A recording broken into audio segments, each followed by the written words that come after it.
మీకు స్తోత్రం.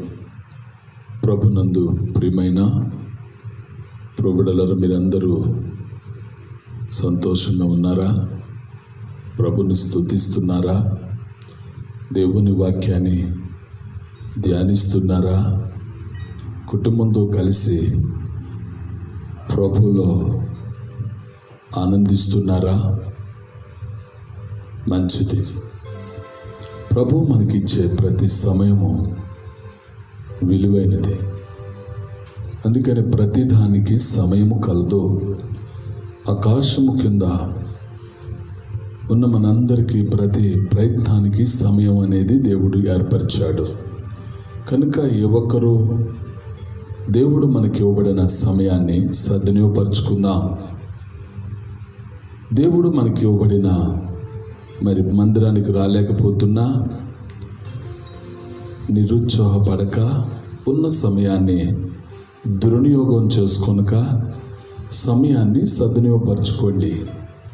అజ్ఞానులుగా కాక జ్ఞానులుగా నడవండి అని పౌలు ఏ విధంగా అయితే మనకు మాదిరిగా ఉండి హెచ్చరించారో ఆ విధంగా మనకు దేవుడు మనకి ఇవ్వబడిన సమయాన్ని సద్వినియోగపరచుకుందాం. ప్రభుని స్తుతిద్దాం. మంచిది. మరి వారంలో ఈ మధ్యవారం మనం ఈ రీతిగా కూడుకోవడానికి కలిసి మనము కుటుంబముగా అందరం కలిసి హోలీ పెనియలు సహవాస కుటుంబముగా కలిసి మనం ప్రభుని స్తుతిద్దాం. మందిరానికి వచ్చేటప్పుడు ఏ విధంగా అయితే మన క్రమాలలో మీరు ఆ సమయాన్ని ప్రభు సన్నిధిలో గడిపేవాళ్ళు, అలాగే మీరిళ్ళ కాడ ఉన్న ఈ సమయాన్ని ఎంతమంది ఉపయోగించుకుంటున్నారో దయచేసి ఆ యొక్క సమయాన్ని మీరు సద్వినియోగపరచుకోండి.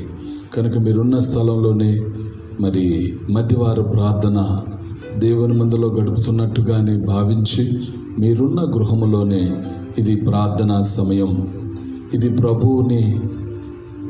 ప్రభు వాక్యాన్ని ధ్యానించవలసిన సమయం, కుటుంబంగా కలిసి మరి ప్రార్థించవలసిన సమయం అని కుటుంబీకులకు ప్రోత్సహించి కుటుంబ ప్రార్థనగా కలిసి ప్రభుని ఆరాధిద్దాం, స్తుతిద్దాం, ప్రార్థన చేసుకుందాం. ఈ రాత్రి మధ్యవారపు కూడికను ప్రార్థనతో ప్రారంభించుకుందాం. ప్రార్థన. మహాగణుడును పరిశుద్ధుడును కృప కలిగిన మా ప్రభువా, మీకు స్తుతులు వందనాలు చెల్లిస్తూ ఉన్నాం. మీరు మమ్మలను ప్రేమించి ఈ వారములో మధ్యవారము ఇలా నీ సన్నిధిలో కూడుకొని ఆరాధించలేకపోయినా ప్రార్థించలేకపోయినా మేమున్న స్థలాల్లోనే గృహాల్లోనే ఈ సమయాన్ని నీ సన్నిధిలో గడుపుతున్నట్టుగా మా సమయాన్ని సిద్ధపరచుకొని ప్రార్థనలో ఏకీవించడానికి సహాయం చేయండి. నన్ను ఘనపరచు వారిని నేను ఘనపరుస్తాను, నన్ను తునీకరించేవారు తునీకారం పొందుతారు అని చెప్పారు. మిమ్మల్ని ఎప్పుడైతే మేము ఘనపరుస్తామో అప్పుడు తప్పక మిమ్మల్ని మీరు ఘనపరుస్తారు నాయన. కనుక ఈ రాత్రి ప్రతి ఒక్కరిని మీరు సిద్ధపరచండి, కుటుంబాలను సిద్ధపరచండి. నీ వాక్యాన్ని వింటుండగా ప్రతి వారి హృదయాలు తెరవబడాలి. లూదియా హృదయాన్ని మీరు తెరిచారు కనుక ఆమె లక్ష్యం ఉంచింది, మారుమనసు పొందింది, తన కుటుంబం అంతా రక్షణలోకి నడిపించుకుంది. అలాగే నీ వాక్యాన్ని వినువారు మాత్రమై ఉండక గ్రహించే మనస్సు మాకు దయచేయండి. ఈ రాత్రి మీ బిడ్డలు వింటూ కుటుంబాన్ని కూడా వినిపిస్తూ అలాగే కుటుంబీకులకు కూడా ఈ యొక్క కార్యక్రమాన్ని పరిచయం చేస్తూ కుటుంబంతో సహా మరి కలిసి మరి ఆ యొక్క ఫోన్ ముందు కూర్చొని దేవాన్ని వాక్యాన్ని వింటున్న మీ బిడ్డలందరినీ దీవించండి. వారు పంపుతున్న సాక్ష్యాలను బట్టి, వారు ఫోన్ ద్వారా తెలియచేస్తున్న ఆత్మీయ ఆశీర్వాదాలను బట్టి మీకు వందనాలు నాయన. మీరు ఈ రూపంగా కూడా మీ బిడ్డలతో మాట్లాడుతున్నారు, నీ బిడ్డలకు వాక్యం ద్వారా దర్శిస్తున్నారు. అందుకు వందనాలు నాయన, అందుకు వందనాలు. ఈ రాత్రి కూడా మీ కృప మాకు దయచేయండి.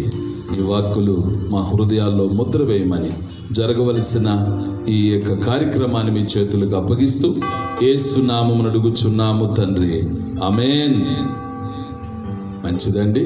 దయచేసి మీరున్న స్థలాల్లో కూర్చొని మీ పాటల పుస్తకాలు తీసుకొని మరి పాటలతో ప్రభుని మహింపరుద్దాం, ప్రభుని స్తుతిద్దాం.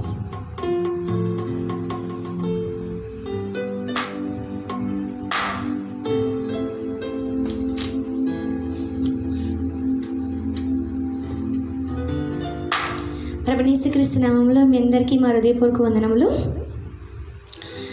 మనందరం కలిసి మన హోలీ పిల్లల గాస్పల్ ఫెలోషిప్ ఆత్మీయ గీతముల నుంచి 19వ పాట అందరం కలిసి పాడుకుందాము.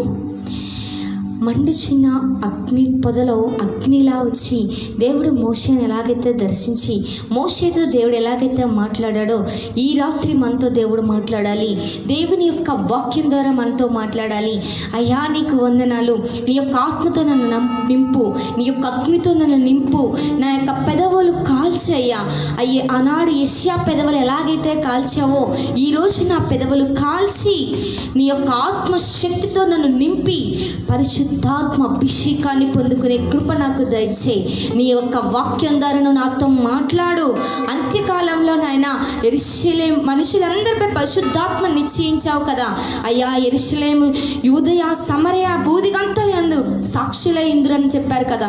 అలాంటి పరిస్థితి అయ్యా మేము అంత్యకాలంలో ఉన్నాము కాబట్టి నీ యొక్క ఆత్మశక్తిని, నీ పరిశుద్ధాత్మను మా మీదకి కుమ్మరించేసయ్యా. నీ వాక్యం ద్వారా నువ్వు నాతో మాట్లాడు. పరిశుద్ధాత్మ దేవుడా, నా పెదవులు కాల్చి నా హృదయంతో నువ్వు మాట్లాడయ్యా అని వాక్యం కోసం ముందుగా సిద్ధపడుతూ దేవుని యొక్క నామాన్ని స్తుతిస్తూ ఆరాధిస్తూ మన హోలీ ప్రేమ గాస్పల్ ఫెలోషిప్ ఆత్మీయ గీతాల నుంచి 19వ పాట అందరం కలిసి పాడుకుందాం. ఆత్మస్వరూపుడా నా యేసువా, నీ ఆత్మతో నన్ను నింపుమా. ఆత్మస్వరూపుడా నా యేసువా, నీ ఆత్మతో నన్ను నింపుమా. నీ ఆత్మశక్తిని నాకు సగుమా. పరిశుద్ధాత్మ దేవుడా నీ ఆత్మతో నింపుమా. పరిశుద్ధాత్మ దేవుడా నీ అగ్నిని పంపుమా. పరిశుద్ధాత్మ దేవుడా నా పెదవులు కాల్చుమా. పరిశుద్ధాత్మ దేవుడా పరిశుద్ధత నింపుమా. ఆత్మస్వరూపుడా నా యేసువా, నీ ఆత్మతో నన్ను నింపుమా. నీ ఆత్మశక్తిని నాకు సగుమా. మండుచున్న పొదలో అగ్నివై భక్తుడు మోషేను దర్శించిన దేవా. కర్మెలు గిరిపై బలి అర్పణకై దహించు అగ్నిగా దిగిన దేవా. మండుచున్న పొదలో అగ్నివై భక్తుడు మోషేను దర్శించిన దేవా. కర్మెలు గిరిపై బలి అర్పణకై దహించు అగ్నిగా దిగిన దేవా. మమ్మును దర్శించుమా, మాపై దిగిరమ్మయ్యా. మమ్మును దర్శించుమా, మాపై దిగిరమ్మయ్యా. పరిశుద్ధాత్మ దేవుడా నీ ఆత్మతో నింపుమా. పరిశుద్ధాత్మ దేవుడా నీ అగ్నిని పంపుమా. పరిశుద్ధాత్మ దేవుడా నా పెదవులు కాల్చుమా. పరిశుద్ధాత్మ దేవుడా ఆత్మస్వరూపుడా నా యేసువా, నీ ఆత్మతో నన్ను నింపుమా. నీ ఆత్మశక్తిని నాకు సగుమా. ఆది సంఘంలో నీ శిశులపై ఆత్మశక్తిని కృమ్మరించితివి. నీ కార్యములు గంభీరముగా జరిగించుచున్నావు. జరిగించుటకు మమ్ము స్థిరపరచుము. ఆది సంఘంలో నీ శిష్యులపై ఆత్మశక్తిని కృమ్మరించితివి. నీ కార్యములో గంభీరముగా జరిగించుటకు మమ్ము స్థిరపరచు. ఆత్మతో వెలిగించుమా, శక్తిని దయచేయుమా. ఆత్మతో వెలిగించుమా, శక్తిని దయచేయుమా. పరిశుద్ధాత్మ దేవుడా నీ ఆత్మతో నింపుమా. పరిశుద్ధాత్మ దేవుడా నీ అగ్నిని పంపుమా. పరిశుద్ధాత్మ దేవుడా నా పెదవులు కాచుమా. పరిశుద్ధాత్మ దేవుడా పరిశుద్ధత నింపుమా. ఆత్మస్వరూపుడా నా యేసువా, నీ ఆత్మతో నన్ను నింపుమా. నీ ఆత్మశక్తిని నాకు సగుమా. అంత్యకాలమున మనుష్యులందరిపై పరిశుద్ధాత్మను నిశ్చయించితివి. యెరూషలేము, యూదయ, సమరయ, భూదిగంతముల సాక్షులయుందుము.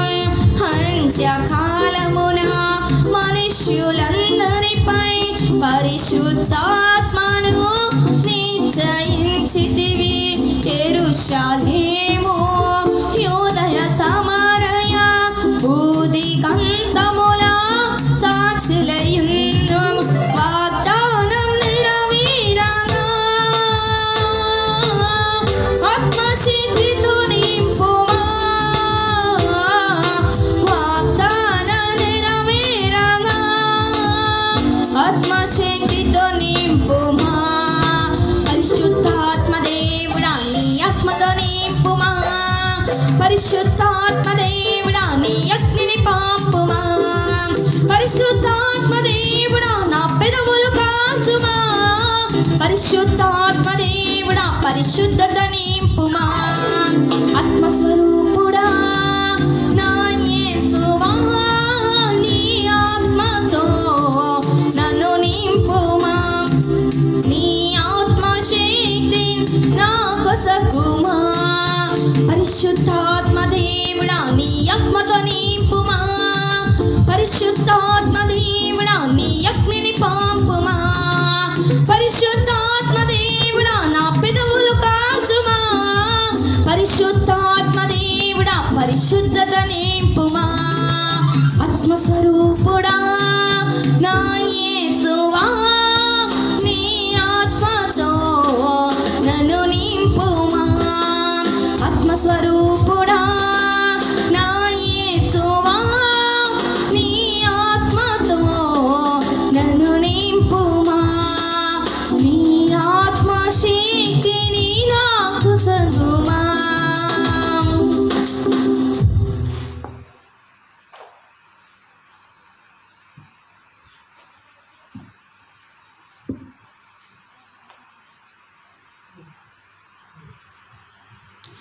దేవునికి స్తోత్రం. ప్రభువైన యేసుక్రీస్తు నామములో మీ అందరికీ మా హృదయపూర్వక వందనములు.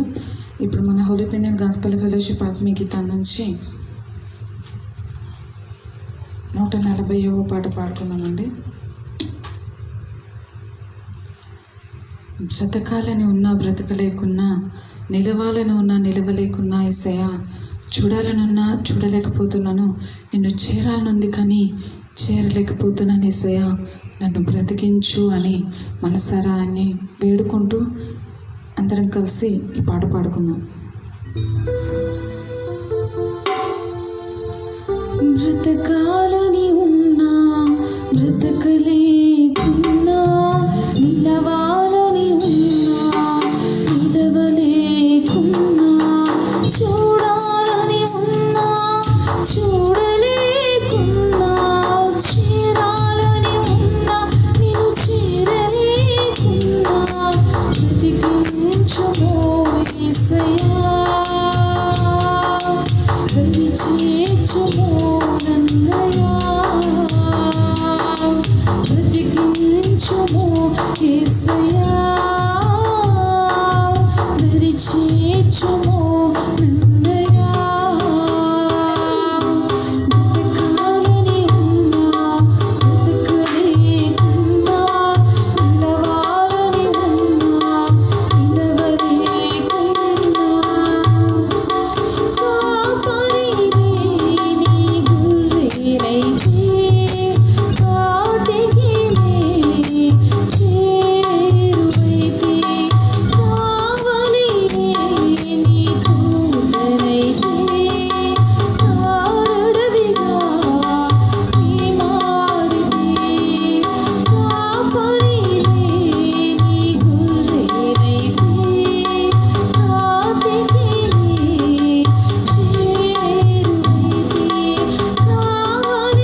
మన హోలీ పెనిల్ గాస్పెల్ ఫెలోషిప్ ఆత్మీయ గీతం నుంచి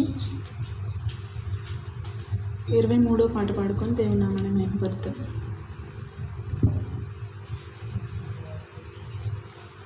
కోతింతు విస్తారమాయనే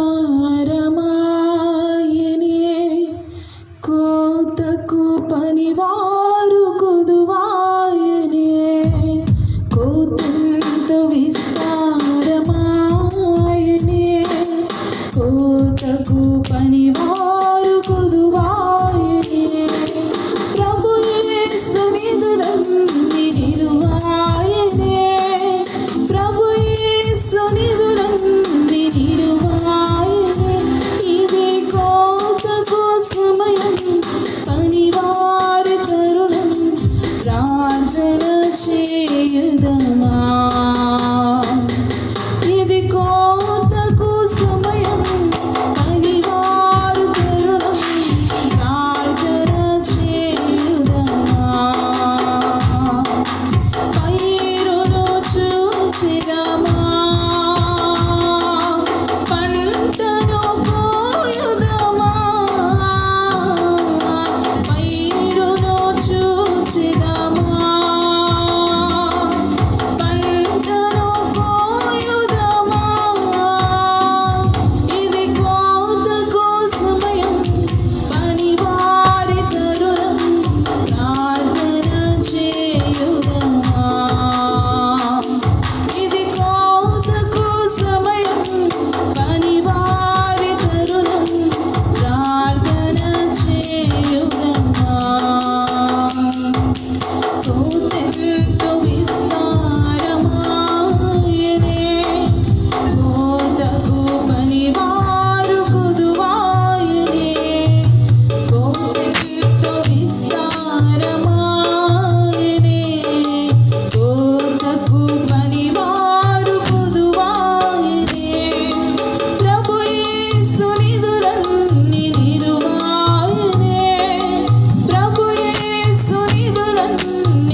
మనం ఒక్కసారి ఆలోచిద్దాం, ఎలా ఉన్నాం మనం? ధనాపేక్షతో ఉన్న యోధాలాగున్నామా? లేదా స్త్రీమోహంలో పడిపోయిన సంసోన్లాగున్నామా? లేదా ముళ్ళ పొదలో పడిన విత్తన మాదిరిగా ఉన్నామా? లేదా మంచి నీళ్ళ పడిన విత్తన మాదిరిగా ఉన్నామా? లేదంటే యేసయ్య జనులను నడిపాడు కదా, యేసయ్య జనులను నడిపిన మోషే మాదిరిగా మనం ఉన్నామా? లేదంటే మంచి అత్తరు పూసిన ఆ మరియ మాదిరిగా ఉన్నామా? అసలు ఎలా ఉన్నాం? మనం ఏ విధంగా ఉన్నాం? ఏ విధంగా ఉంటే ఎలాంటి ఫలితం పొందుకుంటాం? ఏ విధంగా ఉండాలనుకుంటున్నాం? ఎలా ఉంటే మన జీవితం సంతోషంగా ఉంటుంది? ఎలా ఉంటే మన జీవితం ఎలా మారుతుంది? కాబట్టి మనం ఎలా ఉంటాం, ఎలా ఉండాలి, ఎలా ఉండాలనుకుంటున్నామో మనం దేవుని వాక్యం ద్వారా మనం బలపరచబడుతూ ఎలా ఉంటే ఏ విధంగా ఉంటే ఎలా ఉన్న భక్తులు ఏ విధంగా వాళ్ళ యొక్క తీర్పును పొందుకున్నారో మన ముందు రాస్తుంది. మన దేవుని సేవకుల ద్వారా మనతో మాట్లాడబోతున్నాడు దేవుడు. అలాగే ఆ యొక్క దేవుని వాక్యంలో ఉన్నట్లుగా ఆ యొక్క ప్రవక్తలు ఏ విధంగా ఉండి దేవుని యొక్క తీర్పుని మంచిగా పొందుకున్న వారిలా ఉండాలా, లేదంటే తప్పిపోయిన వారిలా ఉందామా అన్నది మనమే నిర్ణయించుకుంటూ మనమే తెలియచేసుకుంటూ మన మనసుతో మనమే ఒక్కసారి మాట్లాడుకుంటూ ఇంకాసేపట్లో దేవుని వాక్యాన్ని వింటున్న మనం ఏ విధంగా దేవుని వాక్యాన్ని మనం అనుసరించాలి, ఏ యొక్క ప్రవక్తలా, ఏ యొక్క సేవకునిలా, లేదంటే ఏ యొక్క విత్తనంలా మనం ఉండాలి అన్నది మనం నిర్ణయించుకుంటూ మన మనసుతో మనం తెలియజేసుకుంటూ ఒక చిన్న పాట పాడుకొని దేవుని నామమును మహిమపడదాం. మన హోలీ ప్రేమ గాస్పెల్ ఫెలోషిప్ ఆత్మీయ గీతం నుంచి 298వ పాట అందరం కలిసి పాడుకుందాం. ఫలాలు లేని అంజూర మాదిరి నీ ఉంటావా, ఫలితం లేని భూలోకంలో జీవిస్తావా. ఫలాలు లేని అంజూర మాదిరి నీ ఉంటావా, ఫలితం లేని భూలోకంలో జీవిస్తావా.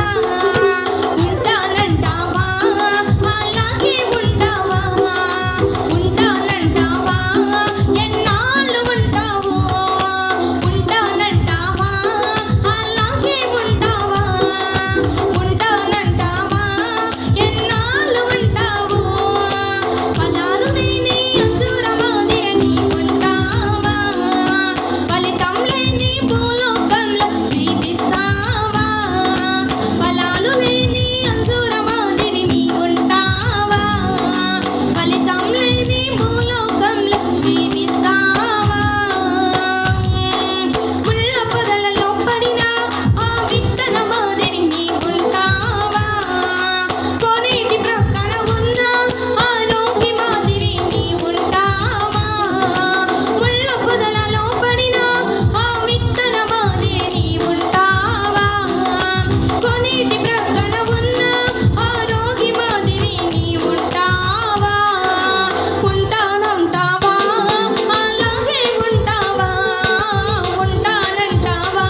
జనులను నడిపిన ఆ మోషే మాదిరి నీ ఉంటావా? మంచి అత్తరు పూసిన ఆ మరియ మాదిరి నీ ఉంటావా? ఉంటానంటావా? అలాగే ఉంటావా? ఉంటానంటావా? ఎన్నాళ్ళు ఉంటావో? ఉంటానంటావా? అలాగే ఉంటావా? ఉంటానంటావా? ఎన్నాళ్ళు ఉంటావో? ఫలాలు లేని అంజూర మాదిరి నీ ఉంటావా? ఫలితం లేని భూలోకంలో జీవిస్తావా? ఫలాలు లేని అంజూర మాదిరి నీ ఉంటావా? ఫలితం లేని భూలోకంలో జీవిస్తావా? ఉంటానంటావా? అలాగే ఉంటావా? ఉంటానంటావా? ఎన్నాళ్ళు ఉంటావో? ఉంటానంటావా? అలాగే ఉంటావా? ఉంటానంటావా? ఎన్నాళ్ళు ఉంటావో? ఫలాలు లేని అంజూర మాదిరి నీ ఉంటావా? ఫలితం లేని భూలోకంలో జీవిస్తావా? ఫలాలు లేని అంజూర మాదిరి నీ ఉంటావా? ఫలితం లేని భూలోకంలో జీవిస్తావా?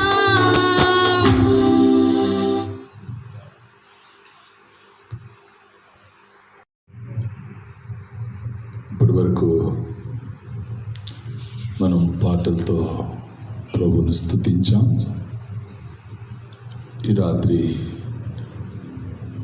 మనం కలిసి దేవుని వాక్యాన్ని ధ్యానించే ముందు ప్రార్థన చేసుకుందాం. మీరున్న స్థలంలో మోకరించండి, కళ్ళు మూసుకొనండి.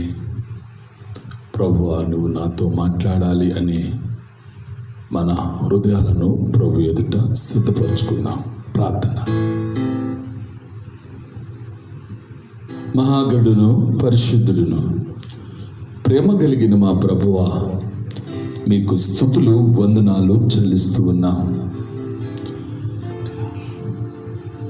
ఈ పరిస్థితుల్లో మేమెక్కడా చల్లారిపోకూడదని మీరు ప్రేమించి మందిరానికి రాలేకపోతున్నప్పటికీ ఈ లైవ్ ద్వారా సహవాసంగా బలపడాలని, కుటుంబాల్లో మీరిచ్చే శాశ్వతమైన ఐక్యతను, సంతోషమును కలిసి జీవించాలని మీరు అనుగ్రహించిన కృపను బట్టి వందనాలు. ప్రతి తండ్రి, ప్రతి తల్లి తన బిడ్డల విషయంలో తీసుకోవలసిన జాగ్రత్తలు వారు తీసుకుంటూ, అలాగే యవన కాలంలో ఉన్న యవన బిడ్డలు వారి జీవితాల ద్వారా వారి యవన కాలాన్ని బట్టి తమ్మును తాము కాపాడుకోవడానికి సహాయము చేయండి. అందుకే పౌలు చెప్పాడు, యవనమును బట్టి ఎవడు నిన్ను తునీకరించకుండా చూసుకునమని. యవనులు దేని చేత తమ నడతను శుద్ధిపరచుకుంటారు? నీ వాక్యమును బట్టి, దాన్ని జాగ్రత్తగా చూసుకుని బట్టియే కదా అని. కనుక నీ వాక్యానుసారంగా నడుచుకునే ఆ కృప దయచే నాయన. ఈ రాత్రి నీ వాక్కులు వినడానికి మా హృదయాలను సిద్ధపరచండి. వినే మనస్సు మాకు దయచేయండి. లోబడే హృదయాలు మాకు ఇవ్వండి. ప్రతి ఒక్కరూ ఆధ్యాత్మికంగా బలపడాలని, స్థిరపడాలని, కృప పొందాలని ఆశపడుతున్నాం. ఈ రాత్రి ప్రభువా, మా అందరితో మీరు మాట్లాడమని యేసు నామమున అడుగుచున్నాము తండ్రి, ఆమేన్. మంచిది, కూర్చోండి.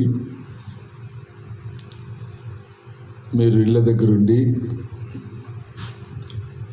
బైబిల్ను మరి పూర్తి చేస్తున్నారని నమ్ముచున్నాను. కుటుంబాలుగా కూడి కుటుంబ ప్రార్థన చేస్తున్నారని నమ్ముచున్నాను. ఇంకా ఎవరైనా ఒకవేళ కుటుంబాలుగా కూడి కలిసి ప్రార్థించకపోతే దయచేసి ఈ రాత్రి నుండైనా మీ కుటుంబాన్ని గురించి మీరు జాగ్రత్త తీసుకోండి. మీ బిడ్డలను మీరు ప్రోత్సహించండి. వారు దేవుని వాక్యాన్ని వినాలని, దేవుని వాక్యానుసారంగా జీవించాలని, ప్రభు రాజ్య అభివృద్ధి కొరకు, సంఘ క్షేమం కొరకు, సంఘానికి సేవకునికి మీరు సహకరించాలని ప్రోత్సహించండి. ఈ రాత్రి మరొకసారి మీకు ఈ విషయాన్ని తెలియచేస్తున్నాను. దేవుడు మనలను ఒకానొక రోజు తీర్పు దేవుని ఇంటిలోనే ఆరంభము కాలము వస్తుంది అనే సంగతి మర్చిపోవద్దు. నేను రక్షించబడ్డాను, నా పని అయిపోయింది అనుకోవద్దు. రక్షించబడిన మనందరి మీద బాధ్యతలు ఉన్నాయి. అందుకే యెషయా అంటాడు, మనకు కుమారుడు అనుగ్రహించబడెను, మనకు శిశువు పుట్టెను, కుమారుడు అనుగ్రహించబడెను, ఆయన భుజము మీద రాజ్యభారం ఉండెను. నువ్వు రక్షించబడిన తర్వాత మనందరి మీద ప్రభు రాజ్య భారాన్ని ప్రభు మన మీద పెట్టాడు. కనుక ఏదో సేవకుల పనే సువార్త ప్రకటించటం అనే నిర్లక్ష్యం ఉండొద్దు. రక్షించబడిన ప్రతి ఒక్కరూ మీ పని, మీ బాధ్యత ప్రకారం దేవుని సేవలో సహకరించాలి. కుటుంబాన్ని ఒక మంచి తండ్రిగా, మంచి తల్లిగా నువ్వు ఉపదేశించాలి. కనుక మీ బిడ్డలు మరి సామెతల గ్రంథం 31వ అధ్యాయంలో చెప్పబడిన విధంగా మీ పిల్లలు మీ గురించి అలాంటి మంచి సాక్ష్యాన్ని చెప్పగలుగునట్లు మీరు దేవుని వాక్యానుసారంగా దిద్దుకోండి, సరిచేసుకోండి. మీ పిల్లలను ప్రోత్సహించండి.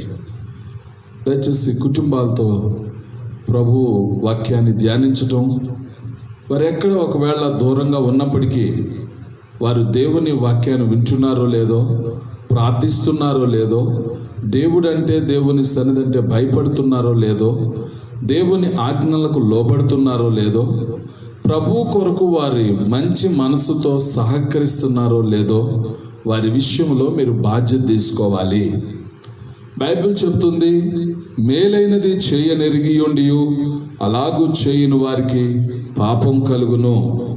కనుక మన బిడ్డలు ఎక్కడ శాపగ్రస్తులు కాకుండా వారిని ప్రోత్సహించండి. అందుకే అంటాడు, మీ పిల్లలకు కోపం రేపక ప్రభు యొక్క శిక్షలోను బోధలోను వారిని పెంచండి. కనుక మీ పిల్లలని మీరు తప్పక హెచ్చరించాలి, భక్తిలో పెంచాలి, ప్రభు రాజ్య అభివృద్ధి కొరకు నిలబడాలి. మొర్దెకై ఎస్తేరుకు యూదులందరి బాధ్యతను గురించి తెలియచేశాడు. అప్పుడు ఆమె నిర్లక్ష్యంగా ఉంది. ఇది నా పని కాదులే, నేను చెయ్యలేను అని చెప్పింది. అంతటితో విడిచిపెట్టలా.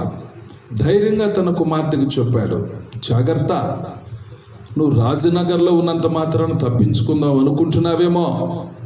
నువ్వు సహాయం చేయకపోయినా పర్వాలా, దేవుడు తన ప్రజలను కాపాడుతాడు, తన ప్రజలను పోషిస్తాడు, తన ప్రజలను రక్షిస్తాడు. కానీ ఇందు నిమిత్తమే రాజనగర్కి వచ్చావేమో జ్ఞాపకం చేసుకో. నీ పిల్లలకు మీరు చెప్పాలి, యవనస్తులారా, మీరు ఆరోగ్యంగా ఉన్నారు అంటే అది దేవుని కృపని గ్రహించండి. మీరు చదువుకుంటున్నారు అంటే దేవుని కృప మీ మీద ఉందని గ్రహించండి. మీరు మంచి ఉద్యోగాల్లో ఉన్నారు అంటే ఆ దేవుడి కృప అని గ్రహించండి. జాగ్రత్త, కుడికి కానీ ఎడమకు కానీ తప్పిపోవద్దు. ప్రతి ఒక్కరూ గ్రహించాలి, దేవుని వాక్యానుసారంగా జీవించాలి. పరిశుద్ధ గ్రంథంలో ఎందుకో యవనస్తులు ఒకసారి జ్ఞాపకం వస్తారు, నాకు ఒకసారి జ్ఞాపకం చేసుకుందాం. దానియేలు గ్రంథానికి వెళ్దాం. సమయం మనకు ఎక్కువ లేదు కనుక మనం క్లుప్తంగా మరి మాటలు ధ్యానిద్దాం. దానియేలు గ్రంథం అందరూ తీసుకోండి. 1వ అధ్యాయం.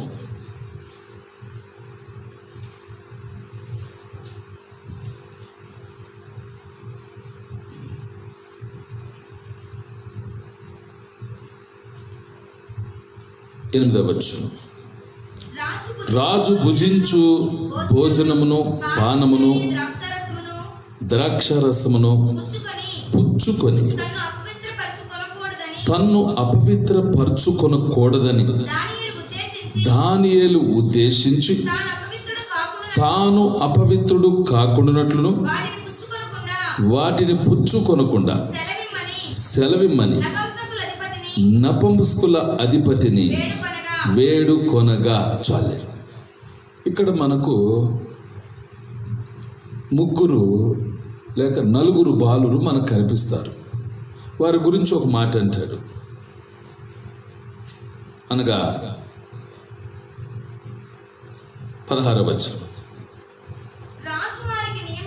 రాజు వారికి నియమించిన భోజనమును పానము కొరకైన ద్రాక్షారసమును ఆ నియమకుడు తీసివేసి వారికి శాఖధాన్యాదులు ఇచ్చెను. ఈ నలుగురు బాలుర సంగతి ఏమనగా. చాలు. ఎవరండి వీళ్ళు? బాలురుగా ఉన్నారు, చిన్నపిల్లలుగానే పట్టబడ్డారు, చెరగా తీసుకొనబడ్డారు. యెరూషలేములో సుఖంగా దేవుడిచ్చిన దేశంలో, దేవుడిచ్చిన ప్రజలతో, దేవుడిచ్చిన తల్లిదండ్రులు కుటుంబముతో కలిసి ఆనందించవలసిన ఆ చిరుపాయములో చిన్న వయసులోనే వారు ఎదుర్కొంటున్న సమస్య ఏంటంటే వారి దేశాన్ని విడిచిపెట్టాల్సి వచ్చింది. పరాయి దేశానికి బానిసలుగా పట్టబడాల్సి వచ్చింది. వారితో పాటు ఆ దినాల్లో యూదులు అనేకులు పట్టబడ్డారు. వీరి దేశాన్ని విడిచిపెట్టారు, వారి కుటుంబీకులను విడిచిపెట్టారు, దేవుని స్థలమైన మందిరాన్ని విడిచిపెట్టారు. ఎవరు ఎక్కడ ఉన్నారో మరి వారందరూ తెలియని వారిగా ఉండిపోయారు. అయితే వీళ్ళు బబులోను దేశానికి చెరగా వెళ్ళిపోయిన యూదుల్లో ఈ నలుగురు బాలురు గురించి రాయబడింది. ఆ దినాల్లో చాలామంది వెళ్ళారు, కానీ ఆ వెళ్ళిన వారిలో మనకు ముఖ్యంగా కనపడుతున్న ఈ నలుగురు ప్రాముఖ్యంగా ఉన్నారు. వారు బాలురైనప్పటికీ వారు బబులోను దేశానికి చెరగా వెళ్ళారు. వాళ్ళకి దేవుని గురించి కానీ, దేవుని లేఖనాల గురించి కానీ, దేవుడు వారికి చేసిన ఉపకారాల గురించి కానీ అంతగా వారికి తెలియని వయసు అని చెప్పాలి. కానీ ఇప్పటిలాంటి దేవుని వాక్యాన్ని వినే అవకాశాలు కానీ, తెలియచేసేవారు కానీ ఆ దినాల్లో వాళ్ళకి అంతగా ఎక్కువగా లేకపోయినా వారు వాళ్ళ యొక్క పితరులు, తల్లిదండ్రులు ఏవైతే దేవుని గురించి చెబుతూ వచ్చారో వాటిని వారి హృదయాల్లో చాలా మనస్సున తలపోసుకున్నారు. అందుకే బైబిల్ చెబుతుంది, సామెతలు అంటారు, బాలుడు నడవలసిన త్రోవ వారికి నేర్పము, పెద్దవాడైనప్పుడు దాని నుండి తొలగిపోడు అని. కనుక బాల్యములో ఇశ్రాయేలు దేవుని ప్రజల మధ్య వారు చిన్నప్పటి నుండి వారి దేవుని గూర్చి, దేవుడు వారికి చేసిన మేలుల గూర్చి తప్పక వివరిస్తూ ఉంటారు. కనుక వీరు యూదులైన ఈ బాలురు బబులోను దేశానికి చెరగా వెళ్ళిపోయిన వారిని ఆ రాజు వారి యూదుల్లో నుండి చెరపట్టబడిన వారిలో ఈ నలుగురిని ప్రత్యేకించాడు. కానీ ఈ నలుగురు రాజు యొక్క బబులోను దేశపు వాళ్ళందరిలో, ఆ దేశ ప్రజలలో రాజు ప్రత్యేకించిన ఆ మనుషుల్లో ఈ నలుగురు కూడా వారిలోనే ఉన్నారు. అందరూ తినేదే వీళ్ళు తింటున్నారు, అందరూ త్రాగేదే వాళ్ళు త్రాగుతున్నారు. కానీ ఒక ఆలోచన వచ్చింది ఈ నలుగురిలో, దానియేలుకి, ఆ తర్వాత షడ్రకు, మెషకు, అబేద్నెగో అనే ఆ ముగ్గురికి, నలుగురు కలిసి ఒక నిర్ణయానికి వచ్చారు. వారు ఏం నిర్ణయానికి వచ్చారంటే, మనము రాజుగారు తినే ఆహారం తిని, రాజుగారు తాగే ద్రాక్షారసం పానీయం చేసి మనలను మనం అపవిత్రపరచుకొనకూడదు. అది వారు గ్రహించారు. ఇది అపవిత్రమైన భోజనం, ఇది అపవిత్రమైన పానీయం. రాజుగారు తింటున్నాడే, అలాగే రాజుగారు తినే భోజనాన్ని తినే అవకాశం వచ్చింది అని సంతోషపడలేదు. దొరికింది కదా అని కడుపు నింపుకునే ప్రయత్నం చేయట్లేదు. కానీ ఇప్పుడు తమ్మును తాము కాపాడుకునే ప్రయత్నంలో వారున్నారు. ఇది గొప్ప విషయం. ఈ వయసు ఆటకాయతనం వయసు అనొచ్చు. బాలురు కనుక అక్కడ ఎవరు చెప్పేవారు లేరు, గద్దించేవారు లేరు, నేర్పేవాళ్ళు లేరు. ఎందుకని వాళ్ళు యూదులుగా ఇజ్రాయెల్ దేశంలో ఉంటే దేవుని మందిరానికి తల్లిదండ్రులు తీసుకుని వెళ్ళి ఆ దహన బలులు కార్యక్రమాలు ఆ విషయాలన్నీ వారికి ఎప్పుడు నేర్పిస్తూ ఉండేవాళ్ళు. కానీ ఇప్పుడు నేర్పే అవకాశం లేదు. ఎవరో తెలియని ప్రజల మధ్య వారు నివసిస్తున్నప్పటికీ వారంతటికి వారికి మనసులో కలిగిన ఒక మంచి ఆలోచన ఏమిటంటే తమ్మును అపవిత్రపరచుకొనకూడదు. ఇది మొదటి విషయం. కదండి, తన్ను తాను కాపాడుకోవాలి, తమ్మును తాము పరిశుద్ధపరచుకోవాలి, తమ్మును తాము నిలబెట్టుకోవాలి అనేదే వారి ఆత్మీయ జీవితం. అందుకే దేవుడు ఎవరికి సహాయం చేస్తాడంటే ఎవరైతే నేను పరిశుద్ధంగా ఉండాలి అని నువ్వు అనుకుంటే దేవుడు నీకు సహాయం చేస్తాడు. నువ్వు నీతిగా బ్రతకాలి అని నువ్వు నిర్ణయించుకుంటే దేవుడు నీకు సహాయం చేస్తాడు. నువ్వు నడవాలి ప్రభు కోసం అని ఆశపడితే నిలబెడతాడు, దేవుడు సహాయం చేస్తాడు. అయితే ఇప్పుడు వాళ్ళు అసాధారణమైన పరిస్థితుల్లో ఉన్నారు. వాళ్ళ మాట ఎవరు వినరు. అక్కడ బబులోను దేశపు రాజు యొక్క మరి అధిపతులకు అప్పగించేశాడు రాజు. అయగే వంశంలో ఉన్నారు ఈ నలుగురు. అందరూ పెట్టిందే అందరూ తింటుందే వాళ్ళు తినాలి, అందరూ తాగిందే వాళ్ళు కూడా తాగాలి. కానీ వాళ్ళు గ్రహించింది ఏమిటంటే తమ్మును పవిత్రపరచుకోవాలి అంటే, పరిశుద్ధంగా ఉండాలంటే ఇది తినటం మానేయాలి, పరిశుద్ధంగా ఉండాలంటే ఇవి తాగటం మానేయాలి. అది సాధ్యమా? అది సాధ్యం కాని పరిస్థితి. అయినప్పటికీ వారిలో ఉన్న పరిశుద్ధంగా ఉండాలి, అపవిత్రపరచుకొనకూడదు అని నిశ్చయిత వారిలోకి వచ్చి వారు కలిసి నిర్ణయించుకొని ఏగే దగ్గరికి వెళ్ళి, అయ్యా మాకు రాజు భోజనం వద్దు, రాజు తాగే ద్రాక్ష రసం మాకు వద్దు. ఎవరైనా పెడతానంటే అంత శ్రేష్టమైన ఆహారం పెడితే ఎవరు దాన్ని కాదనలేరు. కానీ వాళ్ళ ముందు పెడితే ఇది మాకు వద్దు అంటున్నారు. ఎవరి కోసం? కేవలము అపవిత్రులు కాకూడదనే ఉద్దేశం, పరిశుద్ధంగా ఉండటం కోసం, తమ్మును తాము కాపాడుకోవడం కోసము ఆ నిగ్రహ శక్తి నిలబెట్టుకోవడానికి వారు ధైర్యంగా చెప్తున్నారు, ఆయనతయ్యా ఈ మాకు వద్దు. ఎందుకు వద్దు అంటున్నారు? మీకేమయ్యింది? మీకు బాగోట్లేదా? రాజు తినే ఆహారం మీ శరీరానికి పట్టలేదా? వాళ్ళు చెప్పారు అంతా బాగానే ఉంది, కానీ ఎందుకో మమ్మల్ని మేము కాపాడుకోవాలనుకుంటున్నాం కనుక మాకు అవద్దు. మీ ఆరోగ్యం కోసమే కదా రాజుగారు ఇంత ఏర్పాటు చేశాడు. మీరు ఆరోగ్యంగా ఉండాలని, మీ దేహం ఆరోగ్యం కోసమే కదా రాజుగారు మీకు మంచి జ్ఞాపశక్తి రావాలని, మీకు మంచి ఆరోగ్యం ఉండాలని రాజు నియమించిన ఈ భోజనంలో ఎంతో శక్తివంతమైన భోజనం కనుక దీన్ని మీరు తీసుకోవాల్సింది. ఎందుకు వద్దు అంటున్నారు? కారణం ఏమిటో ఏగే అడిగాడు.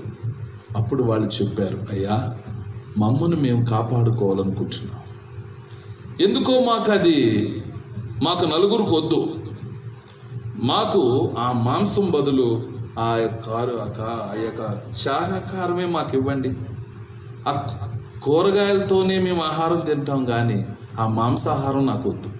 అంటే వాళ్ళకి ఉన్న ఆ మనసులో ఉన్న ఆ విధానాన్ని వాళ్ళు తెలియజేశారు. ఆ ద్రాక్ష రసం మాకు వద్దు, నీళ్ళు ఇవ్వండి చాలు. ఆ తృప్తిని, ఆ ప్రశాంతతను వాళ్ళు కోరుకున్నారు. అప్పుడు ఆయన ఒక మాట అన్నాడు, ఇలా నేను చేశాను అనుకో నన్ను రాజు చంపేస్తాడు. ఇది మీ అందరికి తెలిసిందే. ఇప్పుడు నేను మీకు పెడతల్లా, రాజు చెప్పింది నేను చేస్తున్నంతే. కాబట్టి రాజుకు తెలిస్తే నన్ను చంపేస్తాడు. అప్పుడు వాళ్ళు ఒక సలహా ఇచ్చారు, ఏమని? 10 దినాలు పరీక్ష చెయ్యండి. అంటే ఇప్పుడు కాపాడుకోవాలనే మనసు వాళ్ళకు ఉంది కాబట్టి, తమ్మును తాము రక్షించుకోవాలనే మనసు ఉంది కాబట్టి, ఏగే మా వల్ల కాదయ్యా, మా ఉద్యోగాలు పోతాయి, మమ్మల్ని చంపేస్తాడు రాజు అంటే, అలా అయితే ఒక పని చేయండి, 10 రోజులు పరీక్షించండి, మా ముఖాలు వాళ్ళ ముఖాలు చూడండి, మా ఆరోగ్యం వాళ్ళ ఆరోగ్యాన్ని పరీక్షించండి. వాళ్ళందరికంటే మేము ఆరోగ్యంగా ఉంటేనే సరే, లేదంటే ఇక మీరు చెప్పిందే మీరు పెట్టిందే మేము తింటాం. 10 రోజులు పరీక్ష అయిపోయిందండి. ఆ ఏగే వాళ్ళని పరీక్షించాడు. అక్కడ విషయాలు ఏముందంటే, మిగతా బాలురు ముఖాల కంటే వీళ్ళ ముఖాలు సౌందర్యముగాను కళగాను ఉండేను. వారిలో కనపడుతుందంటే సౌందర్యంగా ఉన్నారు, కళగా ఉన్నారు. ఏమి తిని? రాజు తినే మాంసము, రాజు తినే ద్రాక్షరసం త్రాగే వాళ్ళందరికంటే వీళ్ళ ముఖాల్లో కళ ఉంది, సౌందర్యం ఉంది. ఎక్కడి నుంచి వచ్చింది ఇది? ఎక్కడి నుంచి వచ్చింది ఇది అంటే తమ్మును కాపాడుకోవటంలో వచ్చేది. అందుకే బైబిల్ అంటారు, మనసు అడివాసులు కలిగి తిరుగులాడటం కంటే ఎదుట ఉన్నదాన్ని అనుభవించటమే శ్రేష్టం. చాలాసార్లు మనకు ఉన్నదాంతో తృప్తి ఉండదు. ఎవరెవరినో చూసుకొని అప్పుడప్పుడు అంటారే, పొలం చూసి నక్కోతలు పెట్టుకుంది అన్నట్టు చాలామంది వాళ్ళకి అవి ఉన్నాయి, వాళ్ళకి ఇవి ఉన్నాయి, వీళ్ళకి ఇవి ఉన్నాయి, అందుకే వాళ్ళు అలా ఉన్నారు, అందుకే వాళ్ళు అలా సంతోషిస్తున్నారు, అందుకే వాళ్ళకి సౌకర్యాలు ఉన్నాయి. కానీ వీరు కలగా ఉండటానికి, సౌందర్యంగా ఉండటానికి కారణం ఏమిటంటే, వారిలో ఒక బాలురుగా, యవనస్తులుగా వారి జీవితంలో ఒక నిర్ణయం ఉంది. ఏమిటంటే, మమ్మల్ని మేము కాపాడుకోవాలి. నేను యూదులం, దేవుని ప్రజలం, దేవుని చేత ప్రత్యేకించబడిన వారు, నేను ప్రభు రాజ్యం కొరకు ఎదురు చూసే వ్యక్తిని, కాబట్టే నన్ను నేను కాపాడుకోవాలి, నా మాటలు కాపాడుకోవాలి, నా ప్రవర్తన కాపాడుకోవాలి, నా జీవితం కాపాడుకోవాలి అని వాళ్ళు తాత పడ్డారు కనుక దేవుడు వారిలో ఆ సంతృప్తినిచ్చాడు. ఎప్పుడైతే వారిలో ఆనందాన్ని, ఆ సంతోషాన్ని ఉందో వారి ముఖాల్లో కనబడుతుంది, వారి సౌందర్యవంతులుగా ఉన్నారు. అప్పుడు ఏగే అన్నాడు, సరే మీరు కోరుకున్న భోజనం మీకు పెడతాను, నాకు కొంచెం కష్టమే, ఇది రాజుకు తెలిసిన ప్రమాదమే. రెండవది, మీకు ఒకటి ఏర్పాటు చేసి వాళ్ళకు ఒకటి ఏర్పాటు చేయటం కూడా, అక్కడ అన్నీ కలిసి వడ్డించడం అది వేరు, వీళ్ళకి ప్రత్యేకంగా తయారు చేయడం అది ఆయనకి ఇబ్బంది. అయినప్పటికీ చక్కని మాట వాళ్ళు చెప్పారు. ఆ మాటకు వాళ్ళు కట్టుబడి 10 రోజుల తర్వాత చూశారు, ఆశ్చర్యపోయాడు. నిజంగా ఈ నలుగురితో ఎవరున్నారు? దేవుడు ఉన్నాడు. కాపాడుకోవాలనుకుంటున్నారు, పరిశుద్ధంగా ఉండాలనుకుంటున్నారు, నీతిగా ఉండాలనుకున్నారు కనుక వారిలో ప్రత్యేకత చూశాడు. నిజమే, నువ్వెప్పుడైతే నువ్వు కాపాడుకోవాలనుకుంటావో తప్పక దేవుడు నీకు సహాయం చేస్తాడు. పరిశుద్ధంగా ఉండాలి అని నువ్వు ఎప్పుడైతే ఆశపడతావో, నీతిగా ఉండాలి అని నువ్వు ఎప్పుడైతే ఆశపడతావో, నేను ప్రభు కొరకు జీవించాలి అని ఎప్పుడైతే ఆశపడతావో ఆ ఉద్యమం కనిపిస్తుందండి. ఎవరో చెబితే కాదు, వెనకాల ఎవరో అంటేనే కాదు, అది నీలో నుండి వచ్చే ఆ ఉద్యమం, లేక నీలో నుండి వచ్చే ఆసక్తి ఉందా? యవనస్తుడిగా నీకు ఆ మనసు ఉందా? నిన్ను కాపాడుకునే మనసు ఉందా? ఎక్కడికి వెళ్తే అక్కడ కలిసిపోతావు, ఏది పడితే అది తింటుంటావు, ఏది పడితే త్రాగుతూ ఉంటావు, ఎక్కడికి పడితే అక్కడికి వెళుతావు, సాకులు చెప్పి సమర్థించుకుంటావు తప్ప నువ్వు చేసేది, నువ్వు తినేది ఎంతవరకు సత్యమో పరిశుద్ధ గ్రంథంలో ఏది తినాలో ఏది తినకూడదో రాశాడు, ఏమి ధరించాలో ఏమి ధరించకూడదో రాశాడు, ఎక్కడ ఎలా ప్రవర్తించాలో దేవుని వాక్యం మనకు బోధిస్తుంది. నువ్వు దేవుని వాక్యాన్ని చదివితే దేవుడు నీతో మాట్లాడుతున్నాడు. ఒకవేళ దేవుని వాక్యాన్ని వింటున్న నీతో దేవుడు మాట్లాడుతున్నాడేమో. నువ్వు పరిశుద్ధంగా ఉండాలని దేవుడు మాట్లాడుతున్నాడు, నువ్వు నీతిమంతుడిగా ఉండాలని దేవుడు మాట్లాడుతున్నాడు, నువ్వు కాపాడుకోవాలని దేవుడు మాట్లాడుతున్నాడు. దేవుడు నీకు సహాయం చేయాలి అంటే నువ్వు పరిశుద్ధంగా ఉండాలి. నువ్వు దేవుని కొరకు పరిశుద్ధమైన వ్యక్తిగా జీవిస్తే బైబిల్ చెప్తుంది, యథార్థవంతులకు ఆయన ఏ మేలు చేయక మానడో. నువ్వు యథార్థంగా ఉండటానికి ప్రయత్నిస్తే, యథార్థంగా ఉండని ఆశపడితే నిన్ను ఆయన యథార్థవంతుడిగా నిలబెడతాడు. తమ్మును తాము కాపాడుకోవాలి అనేదే వారిలోకి వచ్చిన తపన, ఆలోచన. అక్కడ తండ్రి లేడు, తల్లి లేదు, లేదా కుటుంబీకులు ఎవరూ లేరు. దేశం కాని దేశంలో కాని ప్రజల మధ్య వారు నివసిస్తూ ఎంత జాగ్రత్తగా ఉంటున్నారండి, ఎంత పరిశుద్ధంగా ఉంటున్నారు, ఎంత నీతిగా ఉంటున్నారు. ఈరోజు నీకు దేవుని వాక్యాన్ని మన చేతిలో పెట్టాడు. దేవుని వాక్యాన్ని సేవకుల ద్వారా నువ్వు అనేక సార్లు వింటున్నావు, అయినా గ్రహించలేదేమో. జాగ్రత్త. బైబిల్ చెప్తుంది, ఎన్నిసార్లు గద్దించినను లోబడని వాడు మరి తిరుగు లేకుండా హఠాత్తుగా నాశనం అవుతారు. చాలాసార్లు ఆటలైపోయింది. మనుషులకి ఏమైందంటే వాడుకైపోయింది. అందుకే హోషేయ గ్రంథంలో ఒక మాట అంటాడు. హోషేయ గ్రంథం, దేవుడు తన ప్రజల్లో ఉండాల్సిన దైవత్వం పోయినప్పుడు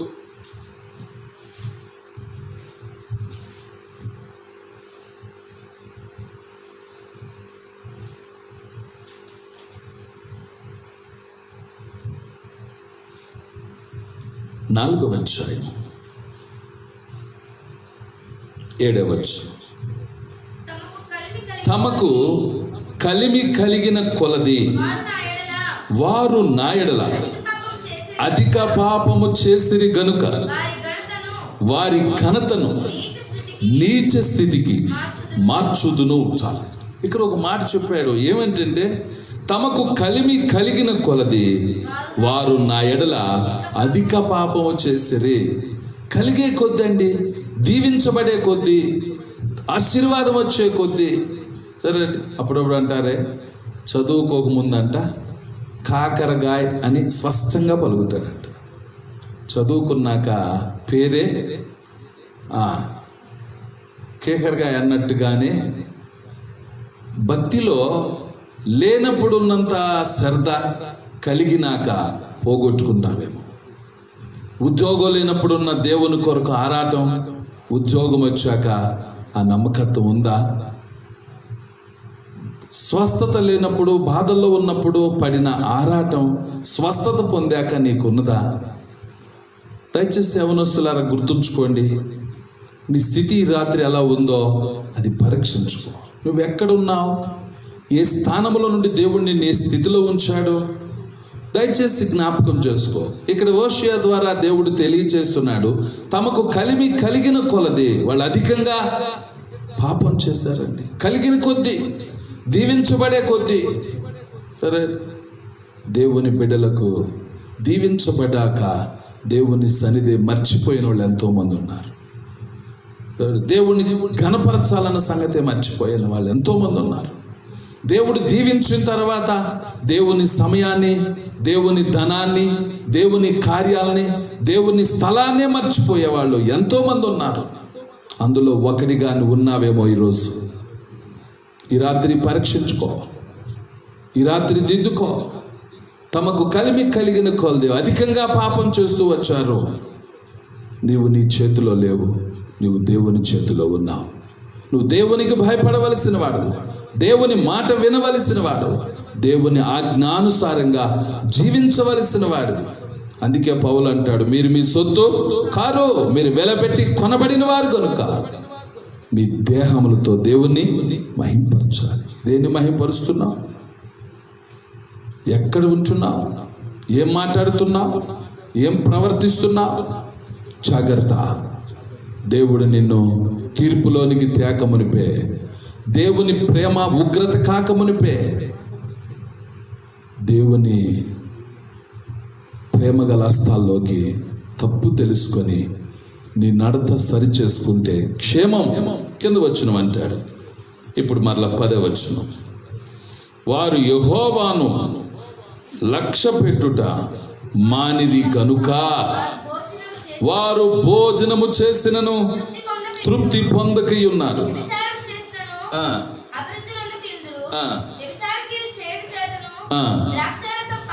ద్రాక్షారసము పానము చేయుడు చేతను, మద్యపానము చేతను వారు మతి చెడిరి. ఏమైపోయారు?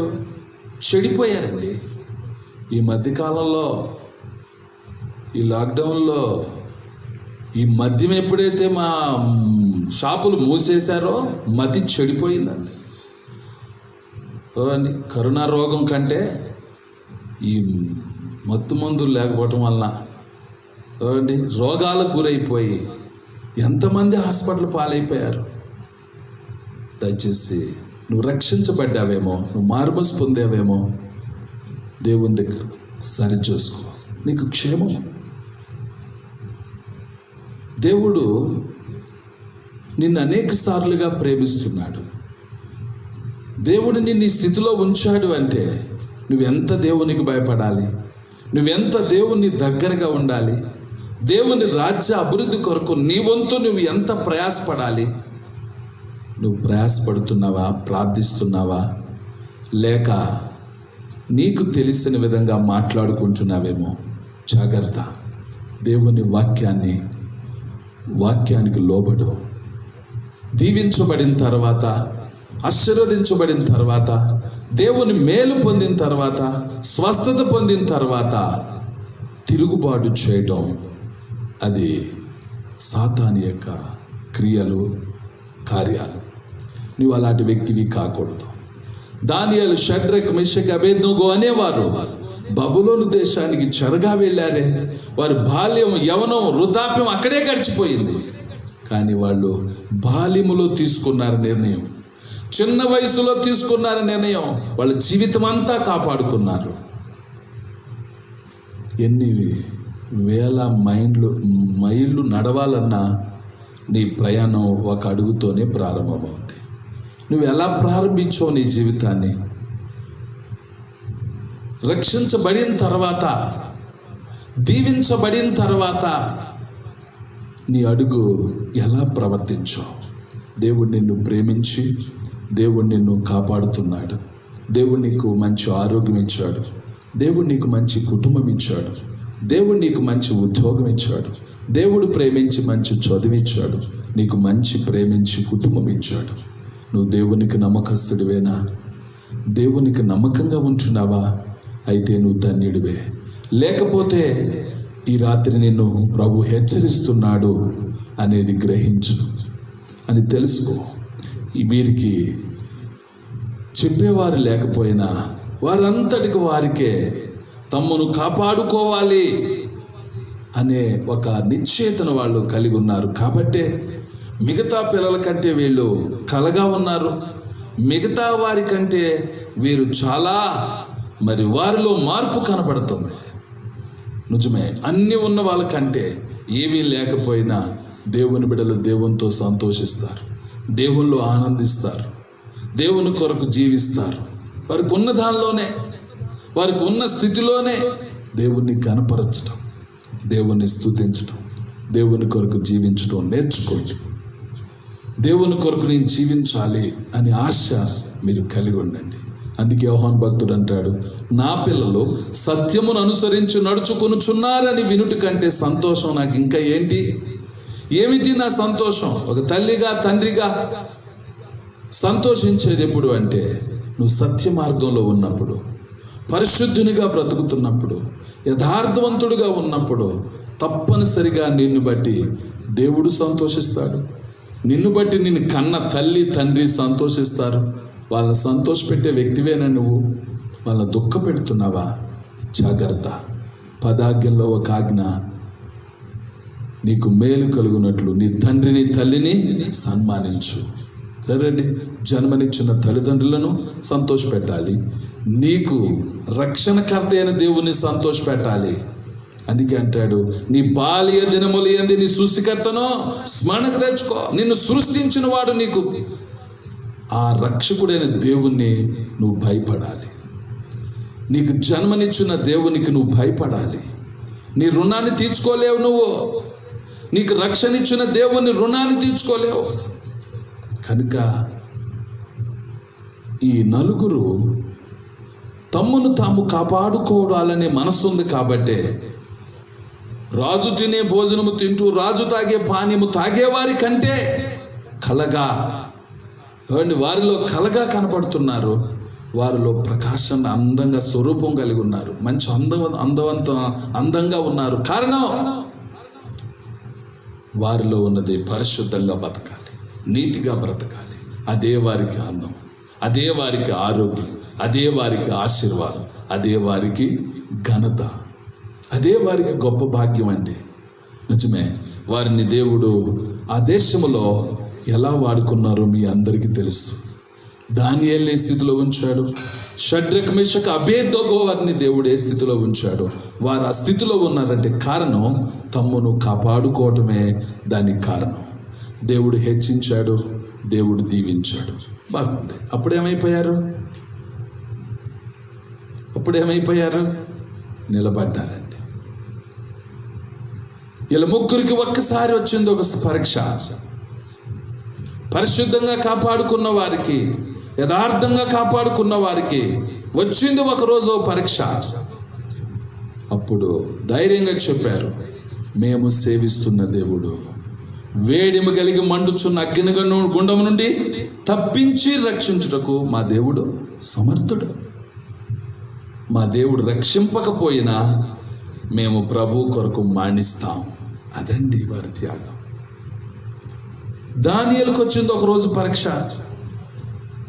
ప్రార్థించే తనను ప్రార్థిస్తే సింహాల బోన్లో వేస్తారు అని తెలుసు. అయినప్పటికీ యథాప్రకారం వెళ్ళిపోయాడు, కిటికీలు తీశాడు, ప్రార్థించాడు, ప్రభుని బ్రతిమలాడుతున్నాడు, ప్రభుని స్తుతిస్తున్నాడు. కారణం ఎందుకంటే ప్రార్థన చేస్తే సింహాలు చంపేస్తే సింహాల బోన్లో వేయబడతాడేమో. ప్రార్థన చేయకపోతే ఆత్మ చచ్చిపోతే, ప్రార్థన చేయకపోతే పరిశుద్ధుడు కోల్పోతాడు, ప్రార్థన చేయకపోతే ఆసక్తి కోల్పోతాడు, ప్రభువులో బ్రతకలేడు. అందుకే ప్రార్థన లేని వ్యక్తి అంట ప్రాణము లేని వాడితో సమానం. నీ ప్రార్థన ఉంటే నువ్వు బ్రతుకుతావు, ఆత్మలో బ్రతుకుతావు. దానియేలుకు వచ్చిన పరీక్షలో వాళ్ళందరూ చెప్పారు, ఆయనకు తెలుసు ప్రార్థిస్తే సింహాల బోన్లో వేస్తారు అని తెలుసు. అయినప్పటికీ నేను ప్రార్థన చేయకపోతే నా ఆత్మ చచ్చిపోద్ది, నేను ప్రార్థన చేయకపోతే నా ప్రార్థన ఆత్మ పోతుంది. కాబట్టి నా ప్రార్థన నిలబెట్టుకోవడానికి, ప్రార్థన ఆత్మను కాపాడుకోవడానికి, ప్రార్థన జీవితాన్ని కాపాడుకోవడానికి చచ్చిపోయినా పర్వాలా కానీ నేను ప్రార్థనలో బ్రతకాలి. అది ఆయన ఆశ. అదే దానియేలుని బ్రతికించింది. అందుకే మత్తయి సువార్తలో ప్రభు అంటారు, తన ప్రాణమును పోగొట్టుకునేవాడు దాన్ని రక్షించుకుంటాడు, రక్షించుకునేవాడు పోగొట్టుకోడు. ఎవరి కోసం? నీ కోసం కాదు, ప్రభువు కోసం, నీతి కోసం, పరిశుద్ధత కోసం. కాపాడుకుంటే ఒకవేళ నీకు శరీర సంబంధమైన ఎలాంటి పరిస్థితులు నీకు సంభవించినా ప్రభు చెప్పారు, తన ఆత్మను రక్షించుకునేవాడు దాన్ని పోగొట్టుకుంటాడు. చాలాసార్లు అందుకే పౌలు ఒక మాట అంటాడు, పైకి భక్తి గల వారి వలె ఉండి దాని శక్తిని ఆచరించిన వారై ఉన్నారు, అట్టి వారికి విముఖుడివై ఉండు. పైకి భక్తి ఉంటుంది, చాలా మాటలు చెప్తారు. నాకు ఉద్యోగం ఇచ్చింది ఎవరంటే దేవుడేనండి, నాకు ఈ భవిష్యత్తు ఇచ్చింది దేవుడేనండి, ఈ చదువు ఇచ్చింది దేవుడేనండి, ఇల్లు ఇచ్చింది దేవుడేనంటాడు. ఇంట్లో ఎప్పుడూ ప్రార్థన చేయడు. ఉద్యోగం ఇచ్చింది దేవుడే అంటాడు, కానీ దేవుడికి ఎప్పుడూ తన హృదయంలో ఆ ఇచ్చిన జీతంలో దేవునికి సమర్పించే మనసే ఉండదు. దేవుడే ఇచ్చాడండి భార్య అని అంటాడు, ఆ భార్యతో కలిసి మందిరానికి రాడు, బజార్లను తిరుగుతారు, కుటుంబం బంధువులని తిరుగుతుంటారు. కానీ కుటుంబంతో కలిసి నేను నా ఇంటి వారిని యెహోవానే సేవించుదామని యెహోషువ వలె, యెషయా వలె, లూదియా వలె, కొర్నేలి వలె కుటుంబంగా కలిసి ప్రభుని ఆరాధించే ఆ మనసుందా? ఎంతకాలం అయింది ప్రార్థనకు రాక? నీ కుటుంబంలో కనీసం మందిరానికి రాలేకపోయిన పరిస్థితి వచ్చినా ఇంట్లోనైనా ప్రార్థిస్తున్నావా? ఇంట్లోనైనా మొరపెడుతున్నావా? ఇంట్లోనైనా ప్రార్థన కుటుంబంగా కట్టుకొని కాపాడుకుంటున్నావా? జాగ్రత్త. దానియేలుకు వచ్చింది పరీక్ష. అనుకున్నాడు, నేను ప్రార్థన చేయకపోతే చచ్చిపోతా, కాబట్టి నేను ప్రార్థన చేస్తాను, చచ్చిపోయినా పర్వాలేదు అనుకున్నాడు. ప్రార్థన చేశాడు, ఆ శిక్ష రానే వచ్చింది. అమలు చేశారు, సింహాల బోన్లో పడేశారు. కానీ సింహాలన్నీ మౌనంగా ఉండిపోయినాయి. రాత్రంతా సింహాల బోన్లోనే ఉన్నాడు దానియేలు, సింహాల మధ్యలోనే ఉన్నాడు, గృహ అడుగునే ఉన్నాడు. కానీ ఒక్క సింహం నోరు తెరవాల. కారణం ఎందుకంటే దానియేలు ప్రార్థన ఆత్మను కాపాడుకున్నాడు, తన ప్రాణాన్ని కాపాడుకున్నాడు. తన ప్రాణం ప్రభు కోసం తన ప్రాణాన్ని పెట్టడానికి వచ్చాడు. తన ప్రాణాన్ని ప్రభు కోసం పెట్టిన పర్వాలేదు, నా ప్రార్థనా జీవితం కోసం నా ప్రాణం పోయినా పర్వాలేదు, నా ప్రార్థనా జీవితం కోసం, నా యథార్థత కోసం, నా పరిశుద్ధత కోసం నేనేమైపోయినా పర్వాలేదు అనుకునే ప్రార్థించాడు. కాబట్టే దేవుడు తన కృప చూపాడు. ఈ జీవితంలో కూడా ఈ యవనస్తులు మనకు ఒక మార్గదర్శిగా తీసుకోండి. యవనస్తులను మీ ముందు పెట్టుకోండి. నీ జీవితంలో సిగ్గుపడవలసినవి ఏమైనా ఉంటే ఈ రాత్రి నిన్ను నీవు దేవుని దగ్గర ఒప్పుకో. నిజమే ప్రభువా, వాళ్ళు బాల్యము నుండి బబులోను దేశంలో పెరిగారు, కానీ ఆ దేశానికి అలవాటు పడిపోలా, ఆ క్రియలకు అలవాటు పడిపోలా, ఆ పరిస్థితులకు అలవాటు పడిపోలా, ఆ సుఖానికి సౌఖ్యానికి అలవాటు పడిపోలా. వాళ్ళకు ఉన్న స్థితిలోనే దేవుని కొరకు పరిశుద్ధతను కాపాడుకున్నారు. తినే విషయంలో కాపాడుకున్నారు, తాగే విషయంలో కాపాడుకున్నారు, వారి ప్రవర్తన వాళ్ళు కాపాడుకున్నారు. కనుకనే ఈరోజు పరిశుద్ధ గ్రంథంలో సజీవ సాక్షులుగా ఉన్నారు. మరి నువ్వు ఎక్కడ పడిపోయావు? ఎక్కడ పతనం అయిపోయావు? ఎక్కడ ఆత్మీయతను పోగొట్టుకున్నావు? జాగ్రత్త. పడి లెగుతున్నావా? ఎప్పుడో లేవకుండా పడిపోతావు. గుర్తుంచుకో. పడి లెగుతూ ఉన్నావా? ఇక మరలా పడ్డావంటే లేగవేమో. కనుక నీ జీవితానికి అలవాటు చేసుకోవద్దు. దేవుని దగ్గర ఒక నిర్ణయం తీసుకో. నీ మాట అవునంటే అవును, కాదంటే కాదంతే. కాసేపు ఒకలాగా, ఒక రోజు ఒకలాగా, ఎవరేది చెప్తే అది చేస్తూ, ఎవరు ఎలా అంటే అలా. జాగ్రత్త. ఓస్తర వెళ్ళి టైపు భక్తి పనికిరాదు. నీ జీవితంలో దేవుడు నిన్ను రక్షించుకుంది నువ్వు మచ్చలేని వాడిగా ఉండాలని. దేవుడు నిన్ను రక్షించుకుంది నీ కోసం సిలువలో ప్రాణం పెట్టింది ఎందుకో? నువ్వు పరిశుద్ధుడు కావాలని, నువ్వు నీతిమంతుడిగా ఉండాలని, నీవు తన రాజ్య వారసునిగా బ్రతకాలని. ఆ ప్రభువు నీ శిక్ష భరించాడు, నీకు బదులు ఆయన మానించాడు, నీకు బదులు ఆ శిక్ష అనుభవించాడు, నిన్ను ఆయన విడిపించాడు. కారణం ఆయనలాగా నువ్వు బ్రతకాలని, ఆయన కోసం నువ్వు బ్రతకాలని, ఆయన్ని చూపించే వ్యక్తిగా నువ్వు ఉండాలని. యేసుక్రీస్తు లోకానికి కనిపించేది ఎవరంటే, కనపడే క్రీస్తు నువ్వే. నీతిమంతుడు ఎలా ఉంటాడు అంటే నువ్వే, పరిశుద్ధుడు ఎలా ఉంటాడంటే నువ్వే, నమ్మకస్తులు ఎలా ఉంటారంటే నువ్వే. సాధ్యమా? బైబిల్లో మోషేని గురించి ప్రభు చెప్పాడు. మోషే నా ఇల్లంతటిలో నమ్మకమైన వాడు. సాక్ష్యం. దానియేలు దగ్గరికి వచ్చి దేవుడు అంటాడు, దానియేలు నువ్వు నాకు బహు ప్రియమైన వాడు. సాక్ష్యం అంటే సాధ్యము దేవునికి, దేవుని బిడ్డలకు. యవనస్తులారా, నిర్లక్ష్యంగా గడుపుతున్నావేమో, జాగ్రత్త. ఇప్పటికే దేవుని తీర్పులు ప్రారంభమైనవి. దేవుని ఉగ్రత భూమి మీద పాత్రలు కుమ్మరించబడబోయే దినాల దగ్గరికి వస్తున్నాయి. మనల్ని మనం రక్షించుకోలేము. వచ్చే పరిస్థితులు ప్రభు చెప్పిన లేఖనాలను బట్టి, రాబోతున్న దేవుని తీర్పులు ఇవన్నీ జరగవలసి ఉన్నాయి. కానీ అంతమైతే రాదు, కానీ దేవుడు చెప్పింది అయితే నెరవేరాలి. అయితే దేవుడు చెప్పిన విధంగా మరి నువ్వున్నావా? దేవుడు చెప్పిన విధంగా నిన్ను కాపాడుకుంటున్నావా? అయితే నువ్వు ధన్యుడివే. అలా కాకపోతే ఈ రాత్రి పరీక్ష చేసుకో, ఈ రాత్రి దిద్దుకో, ఈ రాత్రి దేవునితో సమాధానపడు. ప్రభువా, వారి పేర్లు ఎన్నోసార్లు చదువుతున్నాను, కానీ వారిలాగా నేను ఉండాలని, రాకడలో ఎత్తబడే గుంపులో ఉండాలని, యుగయుగాలు జీవించే నిత్యరాజ్యంలో ఉండాలని ఆశపడుతున్నాను. కానీ సరి అయిన ప్రవర్తన నాకు లేదు అని ఒప్పుకొని దేవుని దగ్గర దిద్దుకుంటే ప్రభు మనల్ని క్షమిస్తాడు, మనల్ని రక్షిస్తాడు. మరి ఈ నలుగురు కాని దేశంలో తెలియని ప్రజల మధ్య సుఖవంతమైన సౌకర్యవంతమైన ప్రదేశంలో ఉండి అలా కలిసిపోలేదండి. వాళ్ళు తమ దేవుని కోసం నిలబడ్డారు. తమ దేవుని కోసం వాళ్ళు నిలబడ్డారు. బైబిల్లో దేవుడు భూలోకాన్ని చూస్తే అది చెడిపోయిందంట. శరీరం అందరూ తమ మార్గాలు చెరిపి వేసుకున్నారు. చెడిపోయిన భూలోకాన్ని దేవుడు చూస్తే ఒక్క నీతిమంతుడు కనపడ్డాడు. ఆయనే నోవాహు.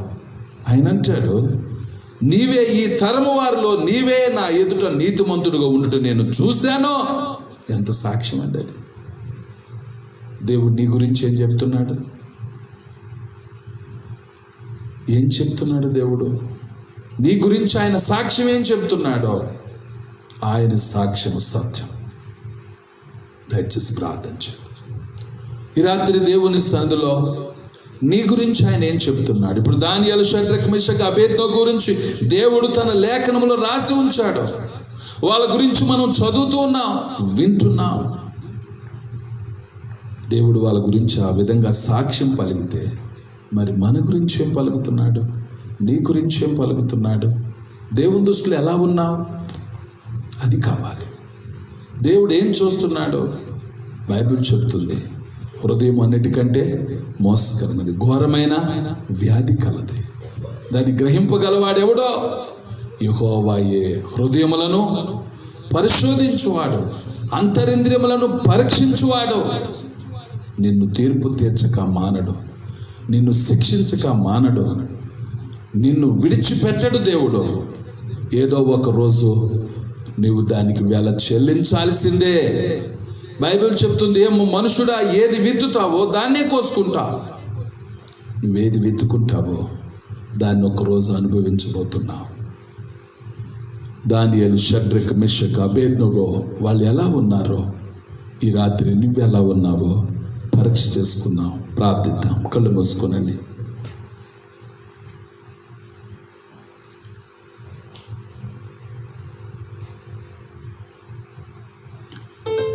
పరిశుద్ధుడా, మీకు వందనాలు. ఈ రాత్రి నీవు నాతో మాట్లాడావని ఎవరైతే పరిశీలనతో ప్రార్థిస్తున్నారో అలాంటి వారిని దర్శించండి. దానియేలు, షడ్రక్, మెషక్, అబేద్నెగో అనేవారు బాల్య దినాల్లోనే దేశాన్ని, కుటుంబీకులను, పరిశుద్ధ స్థలాన్ని విడిచిపెట్టి కాని ప్రజల మధ్య, కాని దేశంలో సౌకర్యవంతమైన ఆ స్థితి అనుభవించే భాగ్యం వచ్చింది. కానీ వాటిని అనుభవిస్తూ, అక్కడ తింటూ, అక్కడ త్రాగుతూ, ఉన్నదానిలోనే జురుకుంటూ లోకంలోనే ఉండిపోలేదు. తమను అపవిత్రపరచుకొనకూడదు అని వారు ప్రభువు కోసం నిలబడిన వారిలాగా ఈ రాత్రి ప్రభువా నాతో మాట్లాడావు. ఆ నలుగురు నన్ను హెచ్చరిస్తున్నావు. ఆ నలుగురిని బట్టి నేను దిద్దుకుంటున్నాను. నేను దేవునితో సమాధాన పడుతున్నాను. నా జీవితాన్ని నేను మార్చుకుంటాను అని ఎవరైతే ఈ రాత్రి పరిశీలనతో ప్రార్థిస్తున్నారో అలాంటి వారిని దర్శించండి ప్రభు. అలాంటి వారిని దర్శించండి. గ్రహింపు, వెలిగింపు, దిద్దుబాటు దయచేస్తున్నందుకు వందనాలు. ఈ రాత్రి ఎవరైతే పశ్చాత్తాపంతో ప్రార్థిస్తున్నారో వారిని క్షమించండి. వారిని ప్రభువా భక్తుల వల్లే తమ జీవితాన్ని కాపాడుకొని మీ రాకల్లో ఎత్తబడి మీతో యుగయుగాలు జీవించే కృప దయచేయమని యేసు నామమున అడుగుచున్నాము తండ్రి, ఆమేన్. తండ్రిని దేవుని ప్రేమ, కుమారుడైన యేసు క్రీస్తు వారి కృప, పరిశుద్ధాత్మ సన్నిధి, ఆయన సహవాసంగా కూడి ఈ లైవ్ కార్యక్రమం ద్వారా పాలు పొందిన బిడ్డలను ప్రభు బలపరిచి, స్థిరపరిచి, దీవించి సహాయము చేయునుగాక. ఆమేన్. మంచిదండి. ప్రభు అయిన యేసు క్రీస్తు వారి శుభనామలో మీకు వందనాలు. మీరు వాక్యాన్ని వింటూ ఇతరులకు కూడా ఈ వాక్యాన్ని వినిపిస్తున్నామని మీరు చెబుతున్న వారిని బట్టి వందనాలు. ఇంకా సంఘ బిడ్డలు ఎవరైనా నిర్లక్ష్యంగా ఉంటే దయచేసి ఈ రాత్రి అయినా దేవుని వాక్యాన్ని వినండి, దేవుని వాక్యాన్ని చదవండి. ఇతరులకు మీరు ఈ కార్యక్రమాన్ని షేర్ చేసి వాళ్ళకు కూడా ప్రోత్సహించండి. మనమందరము ఎక్కడ ఉన్నా ఆత్మలో బలపడాలి. త్వరలో దేవుడు మంచి దినాలు మనకి ఇవ్వాలి. మరలా మందిరంలో కలిసి సహవాసంగా ప్రభుని ఆరాధించాలి అనే ఆ నిశ్చయితను తెచ్చుకోండి. ఇతరులను ప్రోత్సహించండి. ప్రభు రాజ్య అభివృద్ధి కొరకు తోడ్పడండి. మంచిది. మీ అందరికీ వందనాలు.